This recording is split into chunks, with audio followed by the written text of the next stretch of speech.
A man of letters. A man of letters ಅಂದ್ರೆ ಏನು ಸ್ನೇಹಿತರೆ? ಅಕ್ಷರಗಳ ಮನುಷ್ಯ ಅಂತಲ್ಲ.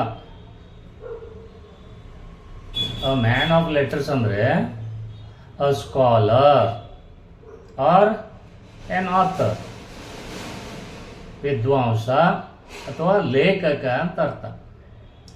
ಈ ವಿದ್ವಾಂಸರಿಗೆ ಅಥವಾ ಲೇಖಕರಿಗೆ ಮ್ಯಾನ್ ಆಫ್ ಲೆಟರ್ಸ್ ಅಂತಾರೆ ಸ್ನೇಹಿತರೆ. ಸ್ನೇಹಿತರೆ, ಇದೇ ರೀತಿ ಇನ್ನಷ್ಟು ಇಂಗ್ಲೀಷನ್ನು ಕಲಿಬೇಕಾ? ಹಾಗಿದ್ದರೆ ನಮ್ಮ ಈ ಚಾನಲನ್ನು ಸಬ್ಸ್ಕ್ರೈಬ್ ಮಾಡಿಕೊಳ್ಳಿ, ಪಕ್ಕದಲ್ಲಿರುವಂಥ ಬೆಲ್ ಐಕಾನನ್ನು ಕ್ಲಿಕ್ ಮಾಡಿ, ಅಥವಾ ನಾವು ನಡೆಸುವಂಥ ಲೈವ್ ಆನ್ಲೈನ್ ಅಥವಾ ಆಫ್ಲೈನ್ ಸ್ಪೋಕನ್ ಇಂಗ್ಲೀಷ್ ಕ್ಲಾಸ್ಗಳನ್ನು ನೀವು ಜಾಯಿನ್ ಮಾಡ್ಬೋದು.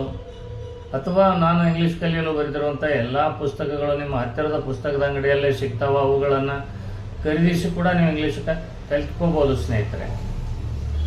ಸರ್ವೇ ಜನ ಸುಖಿನೋ ಭವಂತು.